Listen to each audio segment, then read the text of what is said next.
¿Existen referencias bíblicas sobre la posible existencia de vida en el interior de la Tierra? ¿Cuál fue el sorprendente relato al respecto ofrecido por el almirante americano Richard Evelyn Barr en 1947?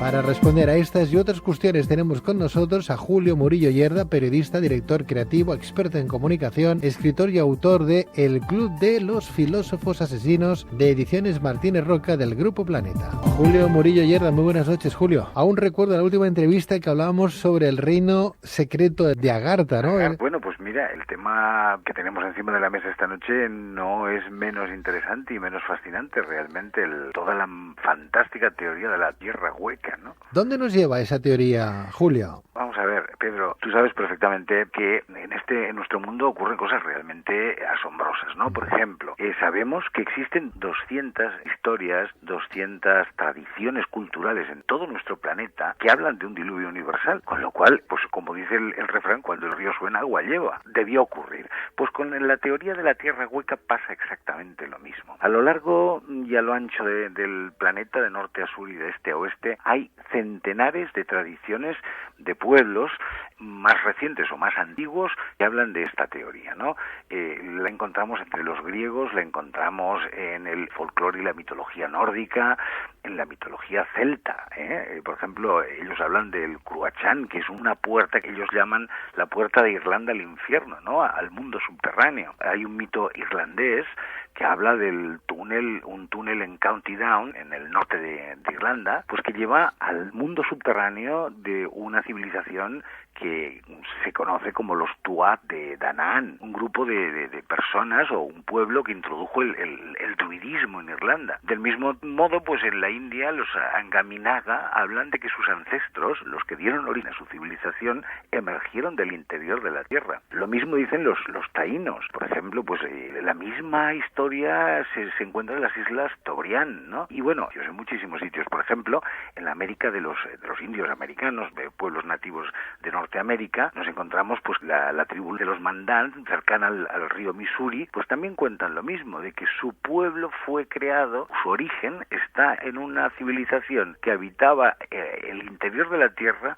y que salió al exterior. Y la misma explicación dan los indios iroqueses y los indios Hopi, y también la encontramos en el Amazonas entre los indios brasileños.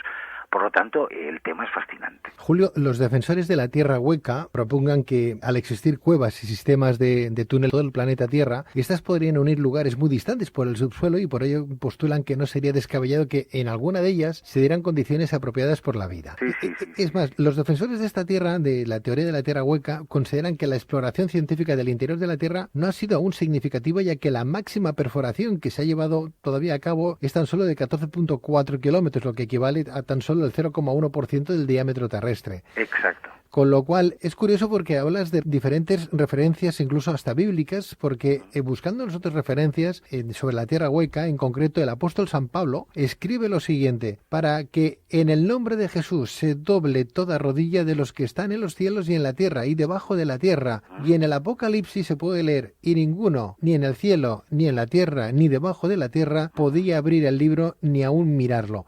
Exacto. Con lo cual, tú bien decías, cuando el río suena es que agua lleva. Vamos a ver, yo soy una persona pues muy empírica, tengo mucha curiosidad, pero al mismo tiempo pues no soy una persona fácil de convencer. Pero cuando encuentras referencias, dices, ¿cómo es posible que tanta gente diga lo mismo? Como con el tema del diluvio universal, ¿no? Es curioso que a lo largo de la historia de la humanidad, el interior de la Tierra ha atraído poderosísimamente a los seres humanos. Ya bien sea, pues por ejemplo, pues esa visión del interior de la Tierra que contiene el infierno, ¿no? El infierno de los cristianos, ¿no? Del cristianismo. Pero fíjate que también los griegos, sus ritos iniciáticos, los célebres ritos de Eleusis, por el que pasaban los jóvenes atenienses, pues los llevaban por largas galerías y corredores, cada vez más hacia el interior de la Tierra, a una serie de criptas donde no se explica y no se sabe nada, donde eran iniciados, pero no se sabe demasiadas cosas de ese proceso iniciático, ¿no?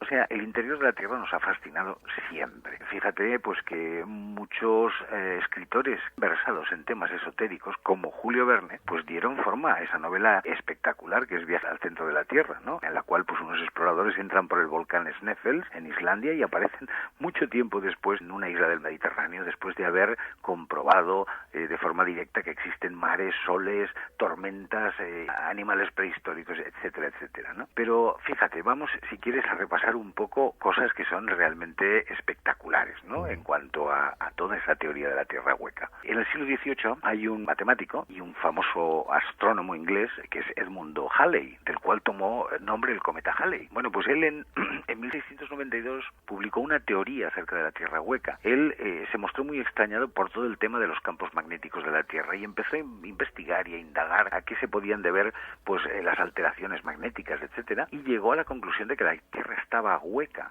Incluso dijo más, la Tierra es como las muñecas rusas, ¿no? Que se contienen una dentro de la otra, la grande contiene una menor y esta a su vez a una más pequeñita. Pues él dijo que nuestro planeta, en el interior, hay, en realidad son 3 esferas, la que conocemos, donde vivimos nosotros, y 2 más, y un sol central. Esa teoría la refrendó un matemático en el siglo XVIII, un matemático llamado Leonhard Euler, que aseguró que realmente existía un sol central. Y bueno, y luego ha habido mucha más gente que ha hablado de todo eso, ¿no? Hasta llegar, pues bueno, a las historias fascinantes que cuenta, pues como antes mencionabas tú, el almirante Richard Byrd, y las historias asombrosas de 2 navegantes noruegos que llegaron al interior de la Tierra y lo explican. Bueno, a ver, a mí me parece un tema apasionante. Apasionante lo es, desde luego, al margen de la ciencia ficción que el cine o incluso las obras literarias le han podido dar un poquito de más de color, porque uno piensa introducirse dentro de la Tierra, pues puede estar muy bien, de que haya vida y que existan esos túneles, pero que exista un sol como el que nos alumbra, o que existan lagos con su sol y con sus aves por ahí, pues es un poco a lo mejor difícil de entender a los ojos de la razón en este siglo XXI, ¿verdad, Julio? Aunque verdaderamente podemos dejar que nuestra imaginación sí que crea que por qué no pueden haber subterráneos, pasillos donde hombres de una tez como muy blanca, por aquí de la pigmentación, hayan vivido o sobrevivido dentro del interior de la Tierra, que eso podría ser más plausible, a lo mejor lo digo por la propia presión de la Tierra, ¿no? Hay muchísimas historias, es un tema que podría darnos pues para hablar, pero de verdad, pues unos cuantos programas. Hay historias increíbles. Hay un personaje que tú conoces bien porque has hablado de él en tu programa e incluso en alguna conversación que hemos mantenido en directo hemos hecho mención, ¿no? El almirante Richard Byrd, un militar estadounidense, un hombre, un auténtico héroe para los americanos, porque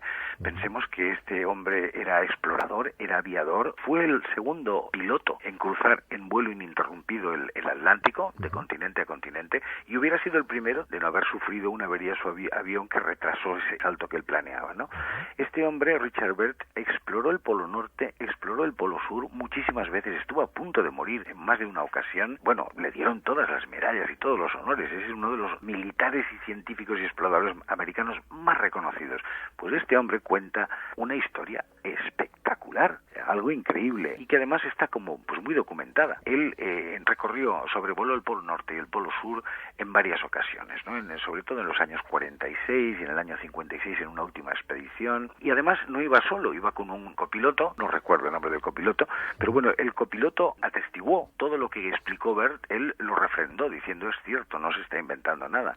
Bueno, pues sobrevolando el Polo Sur, realmente yo no sé si es que se perdieron o es que la brújula les falló, pero empezaron a sobrevolar una zona libre de hielo en la que Byrd y el copiloto, que también se encargaba de la radio, se encontraron pues con un paisaje tropical en medio de los hielos, con lagos, y cuando descendieron, o sea, descendieron en altura para ver todo aquello, fascinados, se encontraron con unos animales que les recordaban mucho a los mamuts, y digo que les recordaba mucho los grabados de los mamuts, porque en teoría los mamuts se extinguieron hace muchos siglos, ¿no? Entonces Byrd explica que en un momento determinado con su copiloto entraron por un agujero inmenso, absolutamente brutal, de cientos de kilómetros en el interior de la Tierra. Y a partir de aquí, pues bueno, podemos hablar muchas más cosas. Este almirante también llegó a decir que aparte de monstruos había visto incluso naves voladoras. Sí, Byrd dice que en un momento determinado, cuando entran dentro del interior de la Tierra, los aparatos de control del avión en el que volaban empezaron a funcionar mal, hasta dejar de funcionar. A partir de ese momento él dice que fueron escoltados por 2 discos, él les llama discos, que se deslizaban a su lado y que los llevaron hasta el interior de la Tierra. Entonces dice que allí, aterrizaron literalmente y fueron recibidos por unos seres blancos, como tú decías, de piel blanca, altos, de cabellos dorados y ojos como muy acuosos, como muy azulados, ¿no? Eso a mí me cuadra, cuando yo leo esas notas del diario del almirante Byrd, me cuadra mucho pues con la obsesión de los nazis por encontrar el origen de los arios, ¿no? Esa Thule de las leyendas que dicen que está pues escondida en las brumas de los polos, ¿no? Y donde existe esa civilización que los nazis buscaban, ¿no? Byrd continúa diciendo pues que se entrevista con esas personas que son completamente afables, que tienen una tecnología espectacular, increíble, y que además lo que hacen es advertirle, diciendo que le han hecho llegar, que lo han absorbido, que lo han tirado de él, del avión, para hacerle llegar hasta donde están ellos, porque le tienen que alertar y tienen que avisar al mundo de que no pueden seguir por el camino, ¿no? Recordemos que muy poco antes habían explotado las primeras bombas nucleares en Hiroshima y Nagasaki, ¿no? Entonces aleccionan a Byrd diciéndole que los seres humanos tienen que poner fin a esta locura. ¿Tú crees que hemos explorado completamente tanto el Polo Sur como el Polo Norte? ¿Lo hemos llegado a sobrevolar? En absoluto. Para saber o decir que pueden haber esas cuevas o esas cavernas importantes que penetren dentro de la Tierra. En absoluto, Pedro. Fíjate, hay una cosa muy curiosa, ¿eh? Hay algo muy curioso. La aviación civil no sobrevuela jamás los polos, ni el Ártico ni la Antártida. Cuando se coge, por ejemplo, un avión y lo coge desde Europa o desde Alemania, bordea, yo al menos así lo he visto porque en una ocasión lo hice, en un vuelo comercial, bordea la costa, empiezas a ver la costa del polo, pero no vuela sobre el polo. Los pilotos usan lo que llaman las ortodrómicas, ¿no? Para ganar tiempo, etcétera. Curiosamente, ¿por qué ningún vuelo, por ejemplo, un vuelo que partiera pues de Noruega y tuviera que ir al punto opuesto en el otro lado del globo? Sí. ¿Por qué no sobrevuela el Polo Norte? Claro, por ejemplo, ¿no? Llegaría antes, desde luego. Bueno, por supuesto. Entonces, la excusa que da, o las excusas que se dan es que, bueno, como están los polos magnéticos, etcétera, pues esto podría afectar a los aparatos, etcétera, etcétera. Pero lo cierto es que no se sobrevuelan ni el Polo Norte ni el Polo Sur. Y es más, el Polo Sur, digamos que es un continente que ha quedado a salvo de la depredación de los países, del colonialismo, porque se firmó un pacto y solamente hay bases de estudio, pero están en la costa. No hay bases en el interior o en el centro de ese continente que es gigantesco. ¿Por qué no se estudia? Tampoco vemos fotos de satélite. Nos pasamos la vida viendo las maravillosas nuevas fotos de la NASA tomadas por el satélite y nos muestran siempre la misma imagen de la Tierra en la que estamos viendo la Tierra de forma incidiendo perpendicularmente con el Ecuador y los trópicos. Pero nunca nos enseñan, ni por arriba ni por abajo. ¿Por qué? Es verdad. Un par de cosas más, fíjate que si me permites voy a apuntar a los que nos oigan, que seguro que son muy aficionados a estas cosas, les darán que pensar. ¿Por qué solamente sabemos del tema del Polo Sur o solamente de vez en cuando nos hablan de ese agujero en la capa de ozono? Y vemos una mancha gigantesca que está ahí continuamente está tapando el centro del continente. Curioso.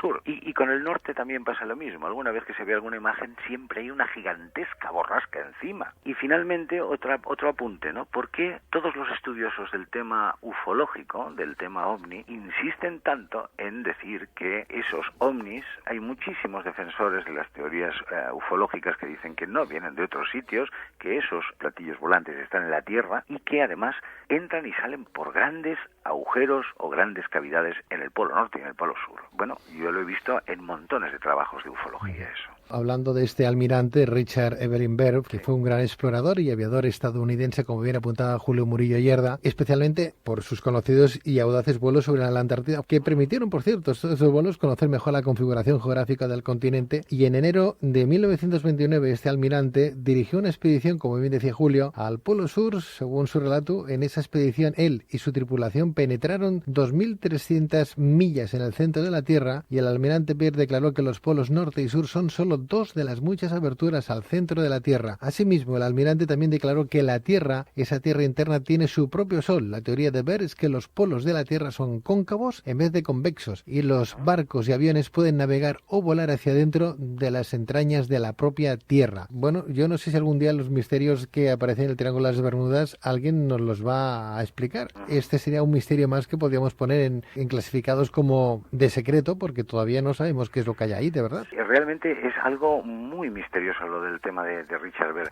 porque fíjate tú que cuando vio eso y pasó por esa experiencia tan increíble, él dijo que habían hecho el mayor descubrimiento de la historia de la humanidad y lo declaró a varios periódicos.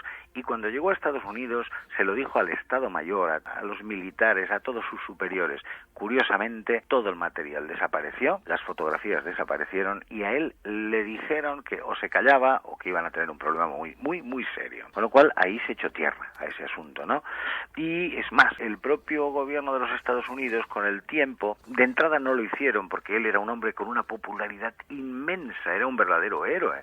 Entonces no lo hicieron de inmediato, pero con el tiempo fueron soltando un poco de lastre, como queriendo decir, bueno, es que Richard Baer está un poco senil, este hombre ya no rige, ya no está en sus cabales, dice cosas que sin sentido, o sea, se echó tierra ese tema, ¿no? Él aseguró, ahora que lo dices, que su avión fue saludado por máquinas voladoras que le acompañaron a un lugar de aterrizaje seguro y fue saludado por emisarios de Agartha, aquel reino que hablamos en la anterior entrevista, ¿verdad? Sí. Después de descansar, él y su tripulación fueron llevados a conocer al rey y la reina de Agartha. Le dijeron que le habían permitido entrar en Agartha por su alta moral y carácter ético y le habrían indicado que desde que los Estados Unidos arrojaron las bombas atómicas sobre Hiroshima y Nagasaki, habían estado muy preocupados por su propia seguridad y supervivencia. Es más, a día de hoy hay autores que han propuesto que los habitantes del interior de la Tierra podrían tener su origen en supuestos supervivientes de continentes desaparecidos como la Atlántida o Lemuria, siendo una civilización actualmente mucho más desarrollada que la nuestra. Estos autores también especulan que ellos se comunicarían con la superficie o incluso con seres de otros mundos mediante supuestas puertas oceánicas, entre comillas, como bien comentábamos, que el Triángulo de las Bermudas o otros lugares como cimas de montañas o lugares de poder como por ejemplo Stonehenge o Finisterre.